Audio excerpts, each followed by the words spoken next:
Good evening, folks. Good evening, folks. Creative Finance with JB. Another great week, another opportunity that we're going to discuss as we continue on in our journey of entrepreneurship, finding who you are, doing what you love to do. Today, we're going to have Dr. Ellis on our show today, and we're going to see how she got where she's at, how it happened, and she probably never thought about being where she is now, but it happens. And folks, I tell you this every week. It happens through consistency, trying, perseverance, and just moving forward. But, y'all have to share, y'all have to understand it. Y'all have to take it in for yourself to understand how it happens. And Dr. Ellis, I just want to thank you for being on. And if you can just give us a little introduction about yourself, we can start off. Well, thank you for having me. First of all, I'm loving all of this. Okay. the green and, that prosperity, all of these good things, the coins. But thank you for having me. It's an honor to be here. I am Dr. Johnnie Ellis. I am the founder of the Healing Center. Some have coined me as a serial entrepreneur. I have been in business for over 10 years now, but I'm honored to be here, and I am around the Dover, Delaware area near. So thanks for having me. Yeah, and tell me about that little healing therapist or visionary that you started here with your business. Yeah, sure. So the Healing Center started back in 2023. So I got a call from a loved one and they were frantic. Actually, it was someone who, wanted me to go to the hospital on behalf of this loved one, and they were frantic. And when I got there, I did not recognize this person. They are like 4'9", they're small, but they had broken ribs, they had bruises all over their face. When I walked into the room, they were uncovered. So, the nurse wasn't really protecting just protecting them, period. And I just remember feeling so heartbroken because their story, like so many others, they felt like a number. And when I saw them, it broke my heart. And from that, they had been beaten, they had been violated sexually. And to top it off, when I went into the waiting room, their perpetrator was there. Wow. Talking to the police as if it wasn't them, it was someone else. So prompted the Healing Center, because even after that, I asked them, did someone follow back up with you? Did you get counseling? Like, how did that work? And it was just unacceptable how they were treated. So I started the Healing Center, and the Healing Center assists survivors of sexual assault and trauma. We come from a faith-based approach. However, we do practical principles and coping skills and transformative workshops.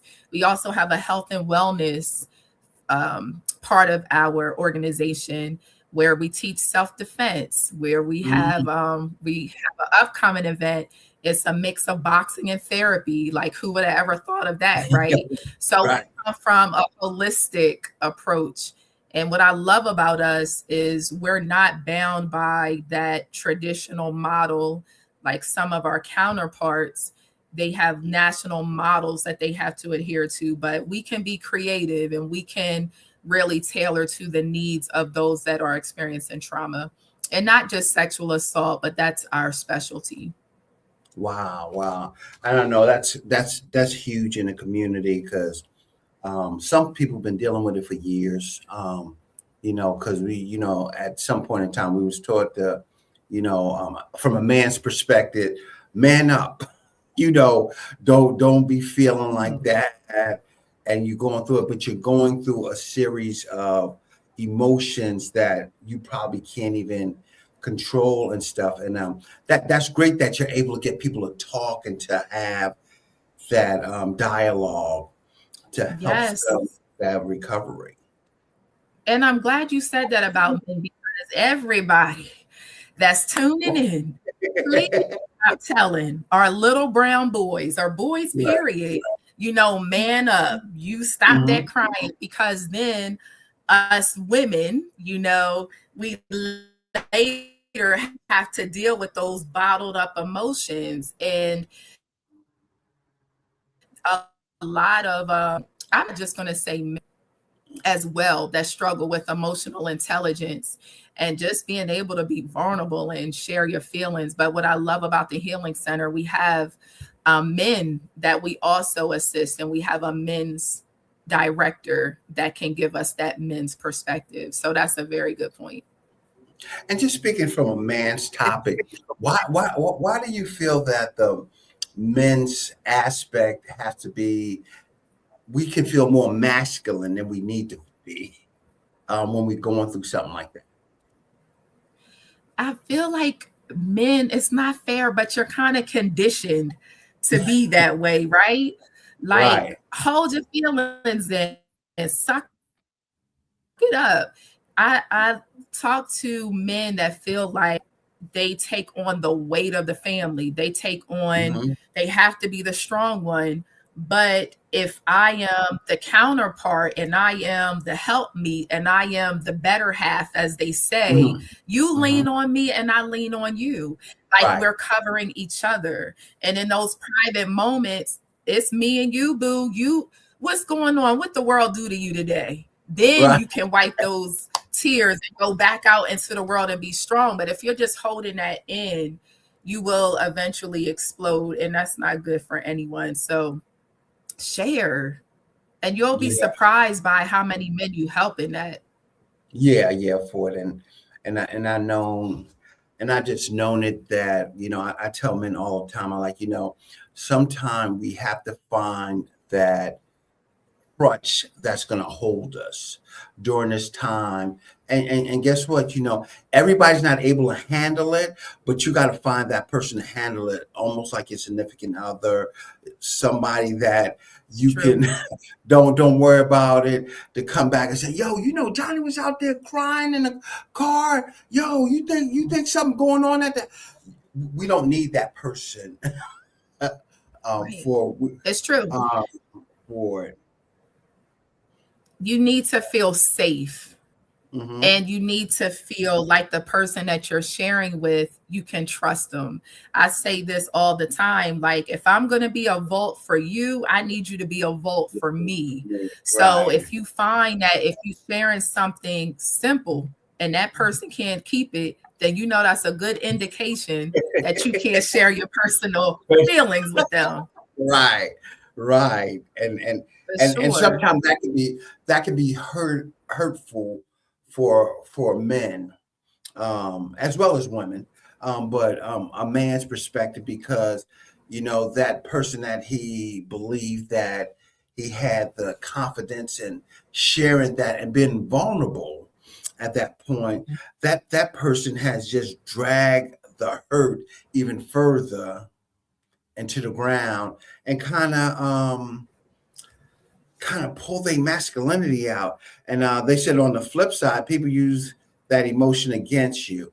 You have to find the right person to be vulnerable around, and that's right. We learned that when we go through that, and you're a visionary strategist. Tell us a little bit about that. Yeah, I can sit down with someone and tell you what you need to do in 10 minutes flat. um, what that basically means, what that basically means, I hear like what you're good at, and it's just the creative side of me. If you tell me what you're passionate about, I'm really good about establishing a vision and a strategy for it. Oftentimes people have great ideas, they have passion behind things, but there's no strategy. So for me, it's breaking it down piece by piece. Okay, You want to be a pie maker? We not just making pie, we packaging. And those packaging, it's going to be better than anybody you've seen on the block. You're not just going to sell the pies in the stores. You're going to be in front of the colleges, like whatever your thing is. So I try to just kind of sit down with people to see what your niche is and go from there. But it starts with a strategy and writing it down. Oftentimes we have all of these great things in our head. I'll get around to it, but it becomes real when we write it down. Yeah. And they said if you don't write it down, you're gonna forget it anyway, and I lived that life for a long time. I can remember stuff. But the older I get, the more important it becomes. Won't Father Time teach you a lesson? Well, yeah. And stuff, and it's good to write that stuff. Write it down and stuff, and that's good. A visionary to give somebody direction. I think that's needed for success as one. If I got to think about it and put it any other way, success is based on having somebody to coach you through what you're doing, and give you honest to goodness opinion and facts that get you to elevate to the next level. And That's once true. that happens, you start to grow. I tell a lot of folks that to be successful, you got to be uncomfortable. And they be like, "Oh man, I shouldn't be." You have to be uncomfortable because uncomfortability comes from the ability to adapt, still grow, and walk through it. And walk through It's it with some type of purpose. It's true. I love that. I love that you talked about honesty because in order for you to move forward, you need to hear some hard truth. For Mm, myself, I also publish books, right? So I have a lot of people that if I have on a percentage, I would say 80% of the authors that come to me, mhm. it needs some work, right? So it's me being honest and saying this needs some work because it not only has your name on it, it's going to have my name on it as well. But those people who are able to receive that, hey, you can go on to be a bestseller. But if you're Mm. going to put out a whole bunch of errors, the cover is not right, hey, I'm telling you what needs to be done, but you have to receive it. So honesty, okay? And I don't like when people take money from people and they're not honest. I'm just putting out a Right. product. They gave me the money. I'm just going to put it out. But if you're integral, you'll let people know, let's wait a little bit, let's refine this and do it in excellence. Mm. And somebody asked the question, what inspired you to start your own independent publishing house? That's good. So my journey started with my first book, which was back in 2012. And in that, I had experienced a lot of trauma. I had experienced pain and just journaling, being a single parent, writing down different things that I had experienced in relationships, right? I often Mhm. got questions, how in the world are you surviving? It's just you and four children at one time, five children at another time, being a single parent. And all I could say was God. Like I Right. was just, I don't know what to tell you. Like I'm going day by day myself, but I had to go through a lot of healing, and that's where it started. So when I had the courage to release my story and I saw that it helped so many, not just women, but men. And Mhm. it's a scary thing when people walk up to you that you don't know and they're like, I read your book. And I'm like, oh, wait a minute. I wouldn't let me remember what I put it. But But I knew that it would help people. And that is what prompted me to share other people's stories and just wanting other people to get their stories out there. And it became a stream of income for me. Once I got the confidence to release that first book, it was up from there. Like Right. I had the confidence to do plays. I had the confidence to do Wow. conferences. I've done so many things, spoken on major platforms, magazine publications. And I saw that from that one book, which we call a calling card, it Mm. became many other books that went on to be Mm. bestsellers. So with that, I said, if I can do it, I need to teach someone else how to do this too. And that's how pass. Wow. And you said something interesting when you was able to tell your story. I mean, tell us how long did that really take for you to be able to give your story of your experiences?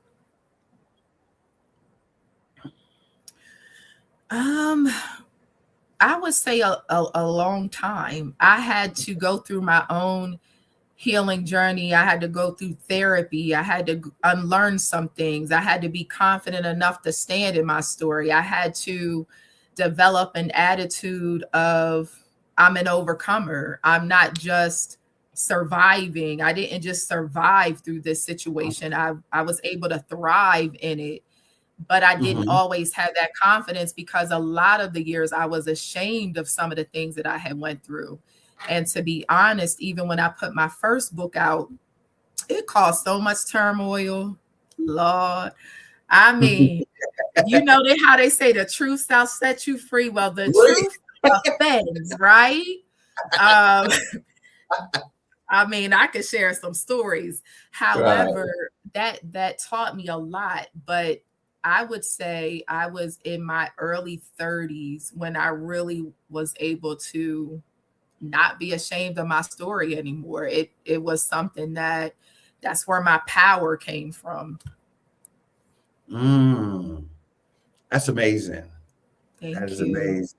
Thank you. For you to be able to have the strength, and I tell folks in our audience that, sometimes telling your story frees you up from feeling like you're in bondage True. um, for it, and being able to tell the story and walk through it and say, "Yo, I'm fine with that. However you see me, I'm okay with it because that's what's going to get us to the next step of my journey of success."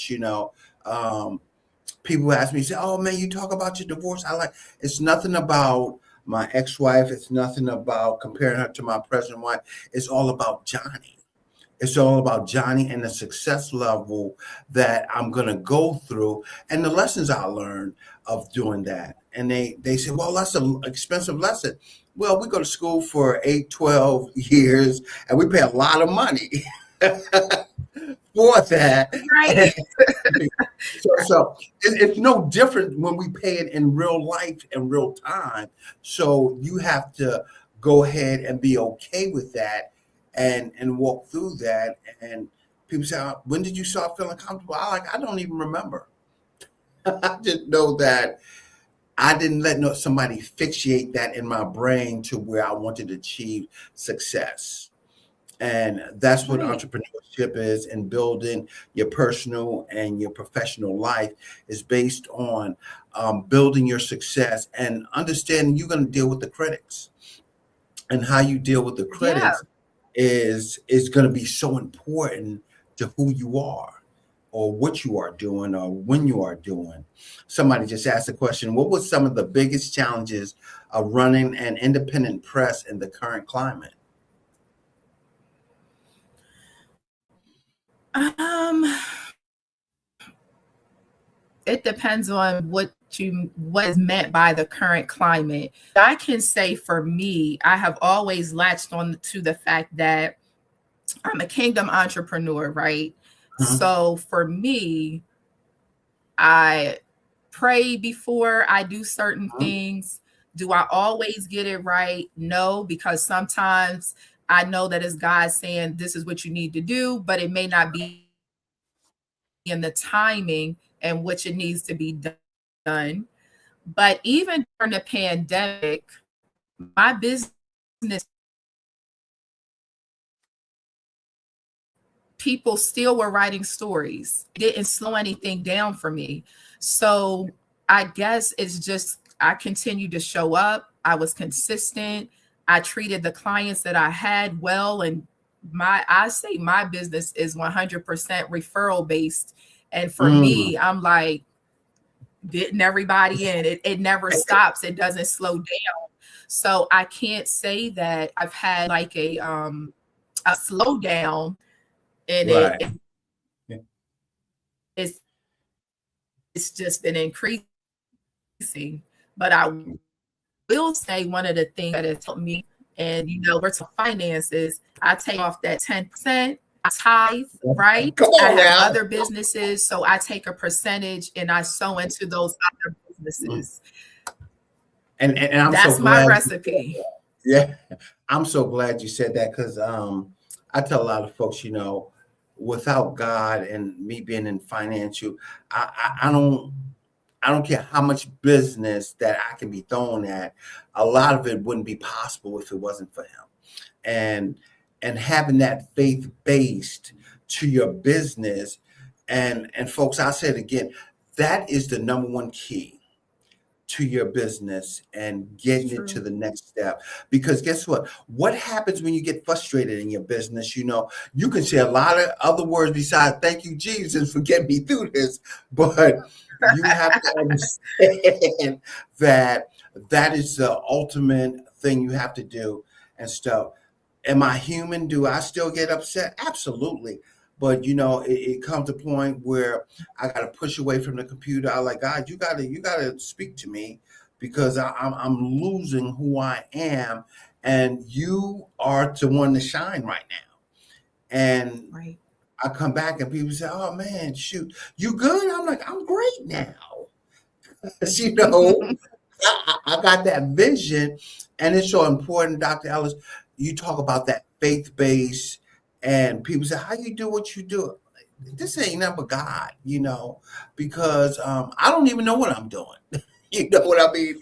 Half the time, I'm out here talking, I'm doing this, and like we talked about this podcast, I started this on just recovering and filling in for somebody, and 2 years Mm, later, I'm still doing it. I'm like, I talk to our host Chuck all the time. I'm like, Chuck, I don't know what this is, but I got another vision for this. You know what I mean? But wow. but it just goes to expand because I feel that everybody has a story like yourself, Dr. Ellis, that's going to be viable to the people out here that's trying to figure some stuff out that don't want Mhm. to talk about it. But if they just see people that's human and that's able to say, hey, I'm going through that, I'm just, this is who I am, for it. And they asked the question, what is the most Yeah. rewarding moment you had as a publisher so far? Your most rewarding moment as a Oh, publisher. I have a lot of them. Like hearing clients say, "You made my vision come true." Hearing them say, "I never thought I would be an author." Um, when you have people, like some people are single, some people they're living paycheck to paycheck, but they made that investment into their dream, and you see tears come from their eyes to say Mm, thank you, like that is a big moment for me. It doesn't take much. So I would just say seeing other people's dream come true of publishing a book, that that's the most rewarding for me. yeah. It's nothing better than, and I tell people, seeing people win. It's true. It's nothing better than that, than you can really see it where it's at, and you're like, wow, I really touched them. For God, you're working, and I see you working because I don't even know what I did. you know. It's I'm, true. Because it goes beyond the publishing. For mhm. some, it's coaching, it's their healing while they're writing. It's so much. So for sure. But to add to that, I will say it's rewarding for me when I stretch myself as well. So I believe in always being a long-term lifetime learner. Mhm. So I've expanded to children's books, I've expanded Mhm. to coloring books, I've expanded to cards, I've expanded to just anything you can think of print wise. And to do that, just thinking back, and it started with a book, Wow. that's rewarding for me. Wow. And tell us this Memoirs of an Overcomer. Yeah. Give us a brief synopsis of that writing and that good work you done did. Thank you. So that was my very first baby, Hmm. my very first book. And I'm still surprised that if you search Memoirs of an Overcomer, it's still the top five. I think it's still number one on searches. Wow. And that was 10 years ago, 12 Mm. years ago. But that came, it was not easy. A lot of pain um, that I endured and just healing through that pain. That book taught me a lot, even about the writing process, because I published that first version. It was so raw. I had to go back and do an enhanced version, right? When I knew better and some Do better. principles of writing. Like, girl, you can't put all of this in there. You gotta, you know, lighten that up a little, but it's still very, very powerful. But Memoirs of an Overcomer, it is a memoir that chronicles my life from a child to adulthood, before I got married and leading up to me getting married. But it just talks about the struggles of being a single parent. It talks about some of the childhood abuse that I was able to overcome and heal from, um, toxic relationships that I was able to overcome. So Mhm. people will definitely find themselves somewhere or another in it. But what I learned from that book is that, your pain, it could Mhm. turn into your purpose. Who would have thought Woo. that here I am now with this organization that assists survivors, right? And helps women and men that have been through some of the same things that I've been through. So, what I would say to those that are listening, don't get caught up in what people would think is a failure for you, because those are the things that shape you. And before you know it, you'll be getting paid off of those things that people call flaws, right? Because if Mm. I got caught up in how I was perceived, Mm. I wouldn't be where I am today. I didn't have resources. I definitely didn't have the money 14 years ago. Right, I right. was a single parent. All I had was one word: write the book. And Right. I took that one word and just had faith. And here we are now. Wow. And that's amazing for you to just go there and write that. And, no, the first version was raw, but guess what? That's the best version, because now you can really say, wow, this is what I was going through. This is what I was really angling towards. This what was damaging me as a person. But look where I'm at. God provided another resource for me For for it. sure. I was telling somebody earlier today that, you know, I went to private school for 12 years, right? And when I joined the military, I thought that was normal life. So, growing up, going to church on Saturday, Seventh-day Adventist, and living Okay. this lifestyle, I was like, oh man. So when I went there, my dog tames, I know people were Baptist and Catholic, but I'm thinking, yo, if you're in a religion, you going to church school.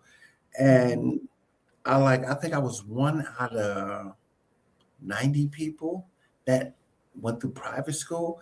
And I'm like, wow. And so, my writing to my mother at the Mhm. time was, Mom, I thank you because I'm I'm different from the rest of these folks here. Right. They come from different walks of life. Not saying that I had everything growing up because I went to private school, but we had a Mhm. family that loved us. Sundays was dinner with grandma. Those things stuck out, and I couldn't take it for granted Yeah. that everybody had that type of lifestyle and they were living like that. But and when I did it, I said, well, sometimes maybe I can't share that story because somebody's not there yet. And I don't Yeah, want to, I get that. yeah, I don't want to seem like it's not boasting, but I'm just thankful that I can sit there and be like, wow, this can inspire somebody not to give up, and that's my goal. That in entrepreneurship, I don't want to see anybody fail. I want you to go through your failures, but guess what? Your failures are going to be your success stories as we continue to grow through there. Somebody would ask the question too, Dr. Ellis. What Sure. advice would you give to authors looking to submit to independent publishers? I would say do your research. Um, People think that publishing is difficult. It's not. There are people that will take your money and publish whatever you put out. It's not difficult. I'm here to tell you.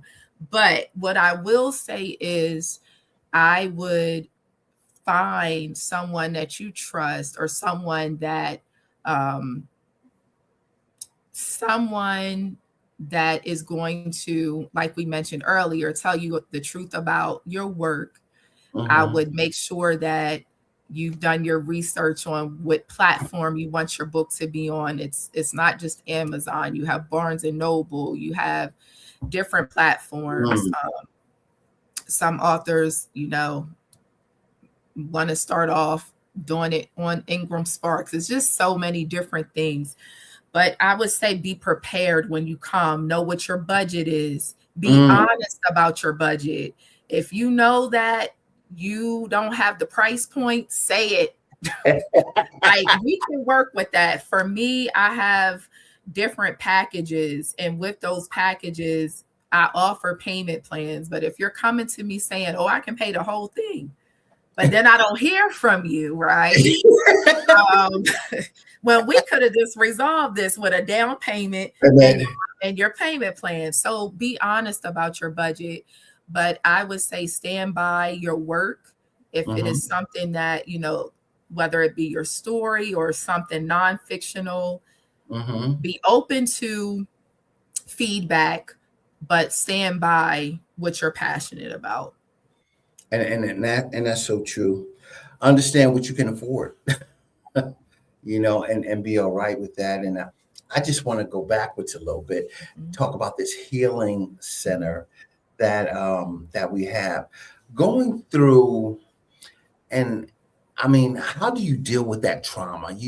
I mean, emotionally, we all burden somebody else's situation when we hear it, where it can be overwhelming and stuff. But how did you deal with that? Starting this healing center, hearing these stories, and knowing that you're dealing with these people to get there emotionally. How do you deal with that? So, one thing I would say is a lot of people suffer from what we call compassion fatigue and don't even know it. So, Mhm. you are the strong one. People, you may not have the counselor title, but people come to you because they see you as a confident ear, and you might be the one that people come to in crisis. And it Mhm. might be just so you're that family member. This is going on. This is going on. Ray has done this. This one that got locked up. This is happening. Like, and you feel like someone's always dumping on you, but you're looked at as the strong one. So there are not a lot of people that you can go to. So what I say to people is that you have to have a good self-care plan. It's not going, and self-care is not necessarily a massage once a month, which I do. However, it is taking appropriate breaks and knowing what you can handle. Um, I'm also a licensed chaplain. And one of the things that I just remember learning is you have to have time to decompress. It may not be taking someone back to back to back to back to back to back. Like I feel like oftentimes we put on a cape and we're only human. So it starts with knowing your limitations, practicing self-care, and knowing when to say, okay, hold on. I might not be able to answer this text right here because I know as soon as I open this up, this is about to be something that takes me here, all the way up here. So let me hold on this one, and then we'll come back. But there are different coping strategies that you can use outside of breathing.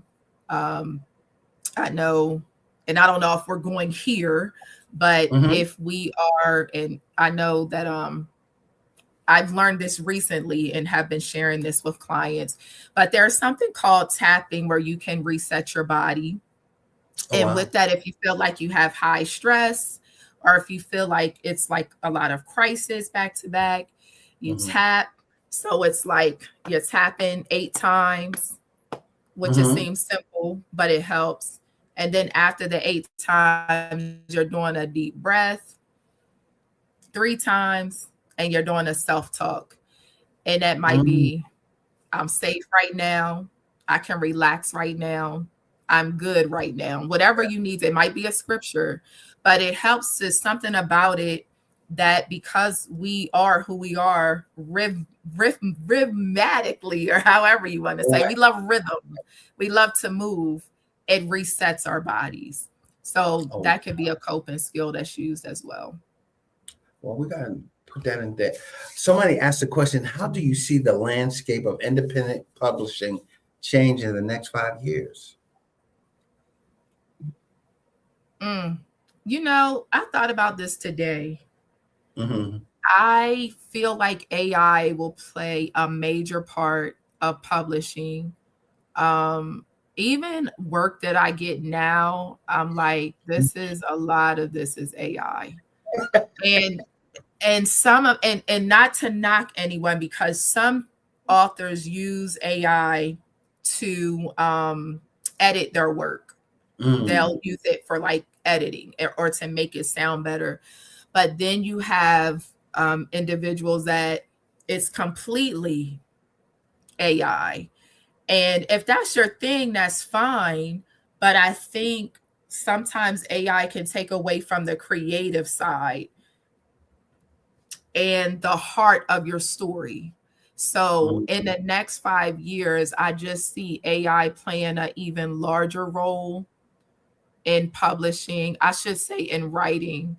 But I would just urge individuals that you never want to get away from your authentic voice. And that is what resonates with people. That's awesome. So I guess somebody looked you up too, and they say, how do chaplains approach to spiritual care different from traditional pastors or counselors? Did you hear that? I didn't hear what you said. I'm sorry, the last part. Yeah, I didn't. It said, how does a chaplain's approach to spiritual care different from traditional pastor or regular counseling? For one thing, chaplaincy and the type of counseling, or I should say supportive counseling that we offer at the Healing Center, it is more of biblically based, right? So we will hear your story. We're there. We will be a support. We will give you tools. We'll give you biblical principles. So I might be biblical homework. Read this. This is your Mhm. follow up on this, these affirmations. And we're a support in that way. But when you're talking about chaplaincy, that is any walk of life. So if I'm in the community and Mr. Brown is Catholic, or Mr. Brown doesn't believe in God, as a chaplain, it's not up to me to put my belief onto Mr. Brown. As a chaplain, I'm there as it's a ministry of presence. I'm there to be present in that moment and to offer maybe general prayer. So that's a very good question because it's a big difference. It's not putting your personal belief onto that person. It Right. is just being a representation of faith and of God, and just Mhm. really meeting that person where they are. They may not want prayer, they might just want you to be there. Right. So it's a big difference. Mhm. And I should have not skipped this part, but what brought you to the field of chaplaincy, and what does it mean to be a certified chaplain in Delaware today? Um, to be honest, my chaplaincy is more community based. Hmm. And what I will say, what brought it to me is I attended a graduation probably about a couple of years ago, might have been 3 years ago, I can't remember. But in the graduation, I saw a group of individuals getting white coats, and they were a brand new group of chaplains. And I'm like, I always go to hospitals and pray for people. Hmm. I'm always like doing this and doing that. Let me learn more about it. I've always had like helping and being a support. Let me see what this entails. So that's where it initially got started. What it means in Delaware, it's a lot happening in Delaware. Um, Naturally, or I should say, I also am a community relations administrator for a program that helps groups and gangs. So there Mm. are a lot of shootings. Mm. Well, I shouldn't say that. Oh You, Lord. you you telling the Some truth. um, violence is on the rise. Yes. And with that, there is definitely a need for chaplains. There's a need for not just chaplains, but community leaders to step up. And the youth need things to do. The older ones, we need some Hmm. transformation for them to be mentors and show the youth a better way. So there's Hmm. definitely a need in Delaware right now for it. And just going back and kind of piggybacking on what you just said, we know it's a lot of violence going on right now. Mhm. Do we think the main cause of that is mental, family life, or just no mentorship? I think it is a lot of factors. Right. But what I can say about that is oftentimes people think, okay, well, little, I hate to say little Ray Ray, but that's what's coming to my mind. Right. Right. Right. Um, Little Ray Ray just robbed somebody, and you know, they're no good, and lock them up and throw away the key. But what you did not know is little Ray Ray has a history of trauma. Little Ray Ray Mhm. was abused since 5. Little Ray Ray was the head of the household and always had to be the one to get food because little Ray Ray's mom was on drugs.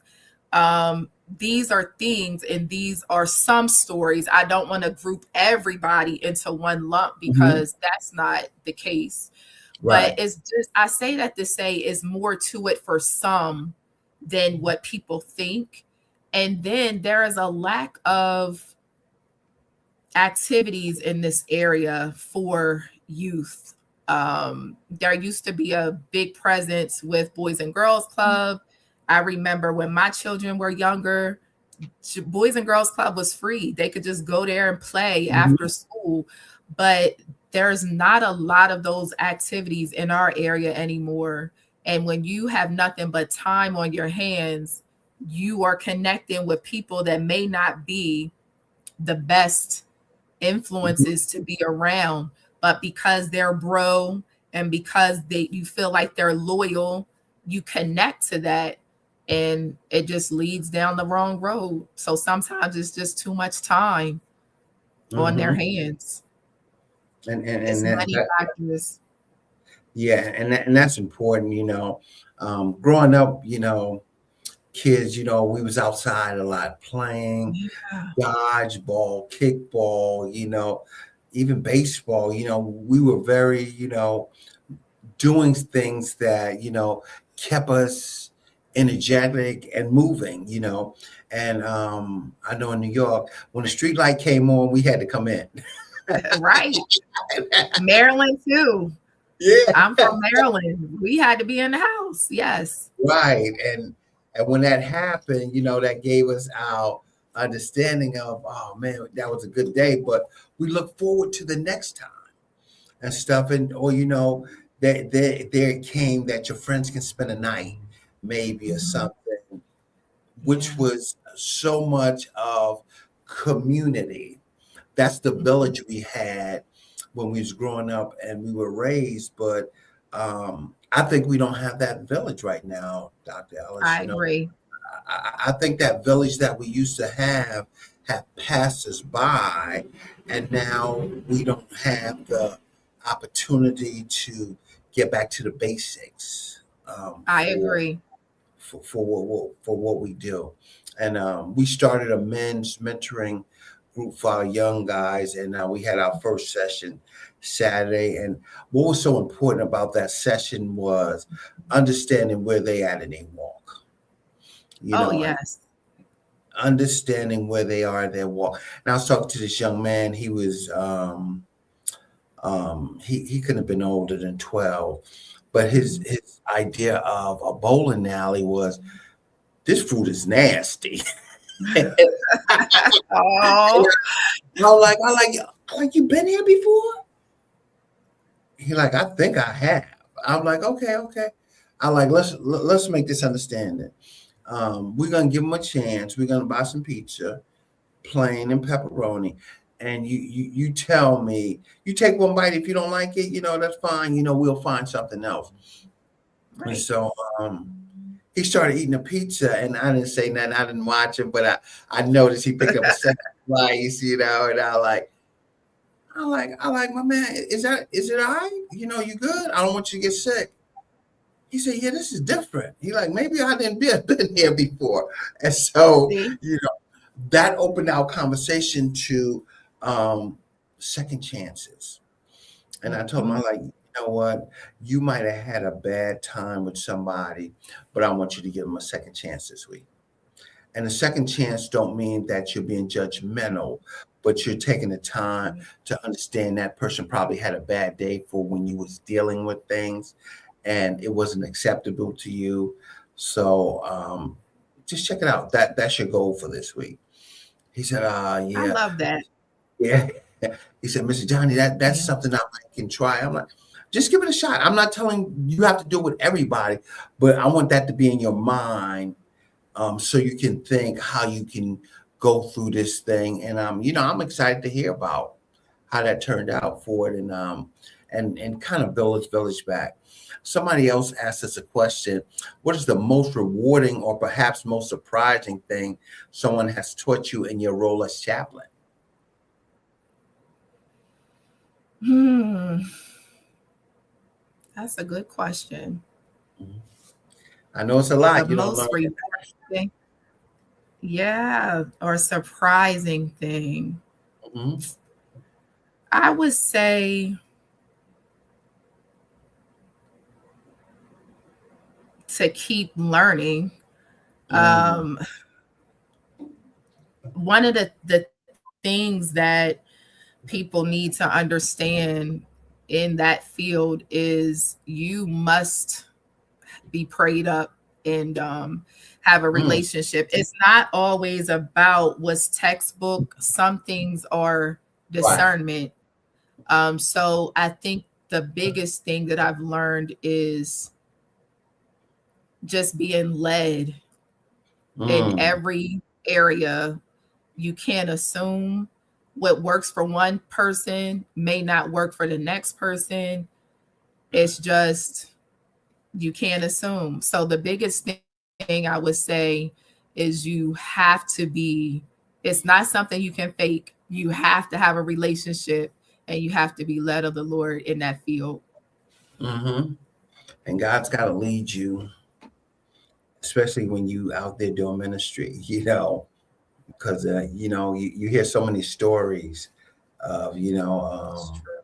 of what people have done and what they have done with their ministry or where they're going with it. But it's got to be God led, for it and everything. Pastor told me one time, his story was he was in Houston, but to go in this projects. And they said, nobody goes in the Mhm. projects to preach. And he just went and preached. And Mhm. one guy pulled a gun out. He said, Mm. you got to keep quiet, else I'm going to blow your head off. And he said, man, I'm going to tell you right now, I'm doing what I'm called to do. And if that happens, God got me. Um, Wow. Yeah. ne- Needless to say, he said, the guy sat down after that. He listened for a while. And today he's a deacon in the church. Mm. I He's, love it. yeah, he said that's what you mean God led. He like, because I could have packed my stuff up, tell him put them speakers in the car, let's get out of here. But he said, oh, he like, don't get me wrong, I was nervous. I'm Yeah. human. But he's like, when I Yeah. was to do that, that's what happens. And that's the inspiration that you provide for people. And I'm going from there.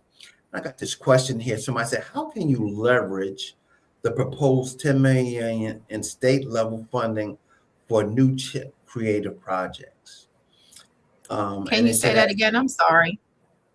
how can you leverage the proposed 10 million in state level funding for new creative projects? For said Mm. that as of 2026, Delaware is actively involved in developing a $10 million firm film tax credit initiative. Oh, I didn't know that. Yeah, and that's new. That's good information there for Yeah. have that, and that would be So good to build off of that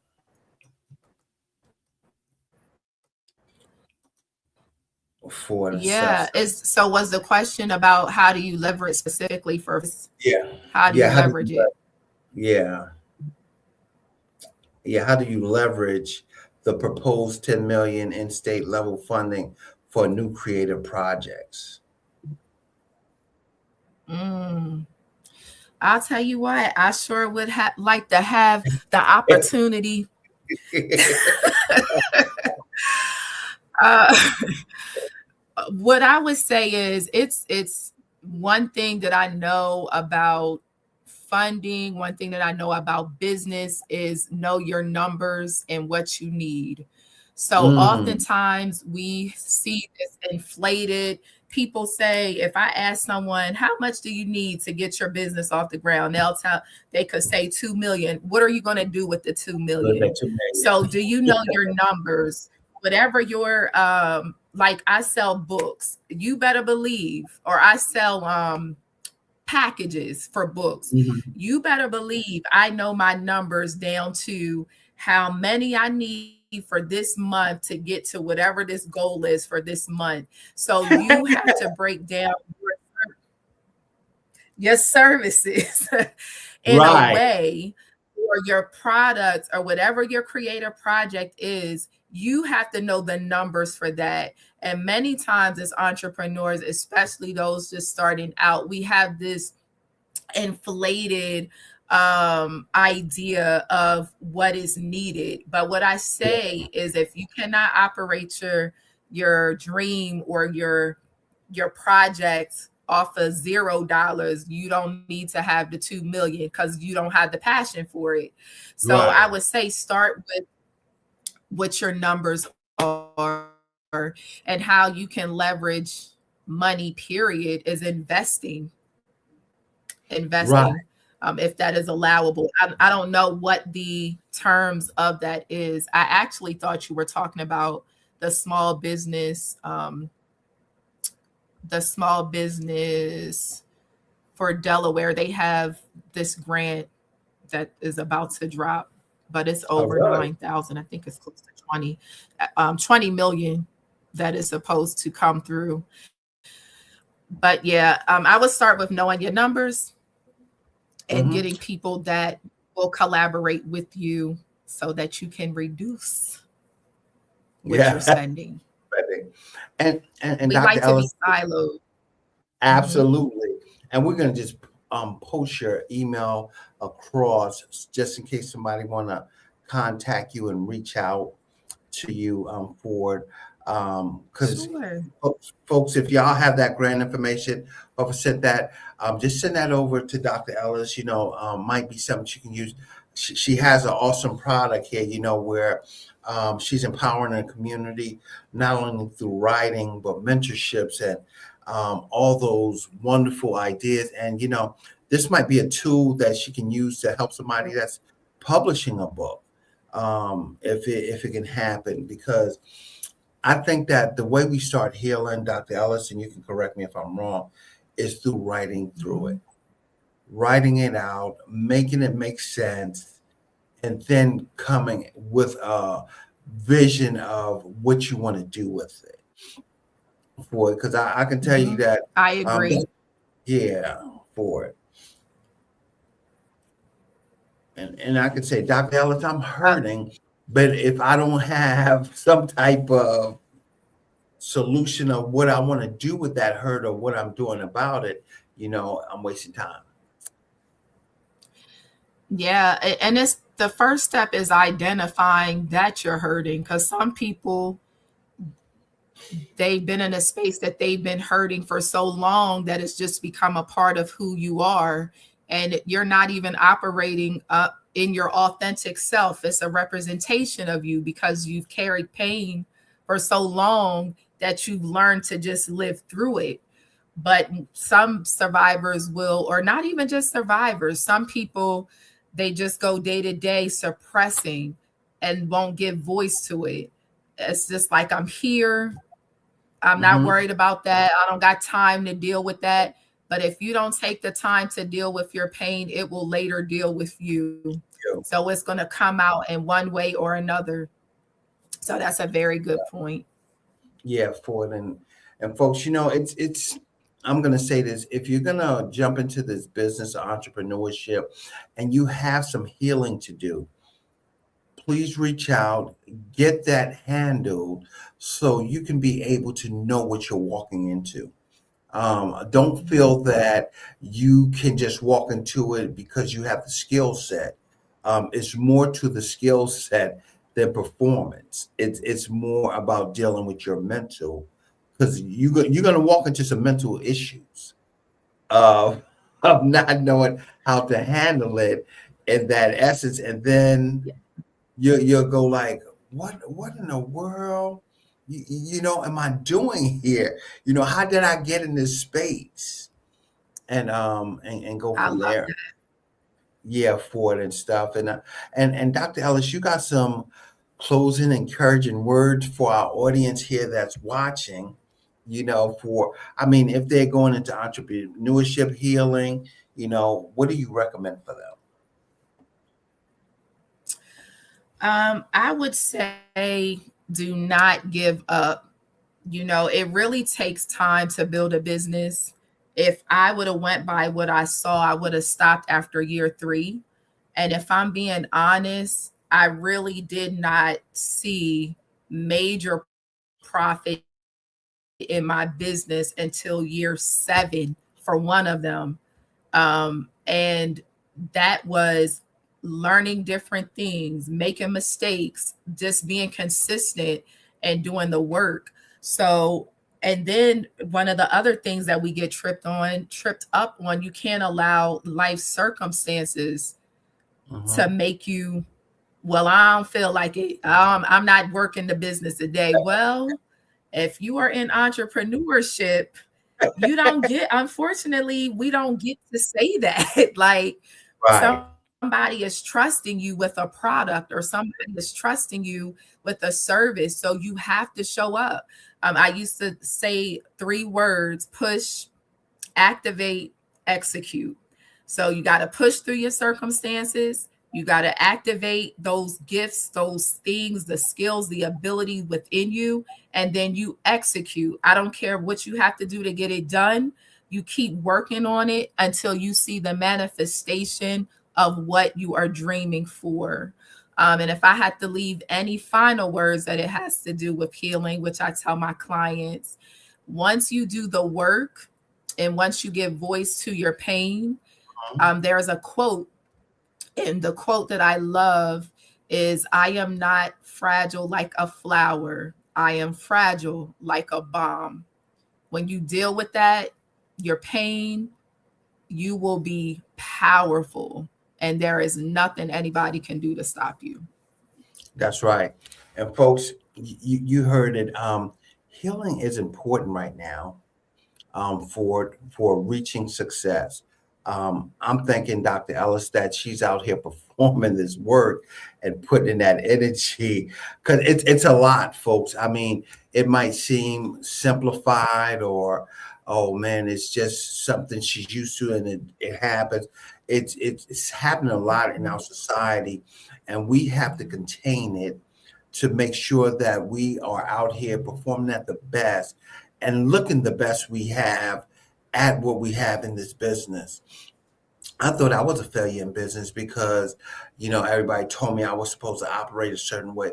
But when I heal my mind to relieve the stress and understand the difference of being productive and producing, which is a difference there, it became Yeah. a better version of what I'm doing out here. So when I'm doing loans, or I'm trying to refinance somebody, I can have a casual conversation instead of saying, "Dr. Ellis, do you want to do this or not?" You know what I mean? Or showing some type of attitude Right. toward that.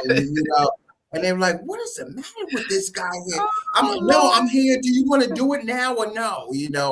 Instead of having that compassion and say, "Hey, where are we trying to reach and what are we trying to do for it?" and go from there. But being the best version, entrepreneurship, I'm thanking Dr. Ellis for showing up today and giving us some insight that's going to help us better ourselves in this work environment. And folks, remember, healing is the key to success. Being uncomfortable is about a step to being successful. So until next week, this Creative Financing with JB. Thank you for tuning in. We look forward to seeing you again, and y'all have a great evening.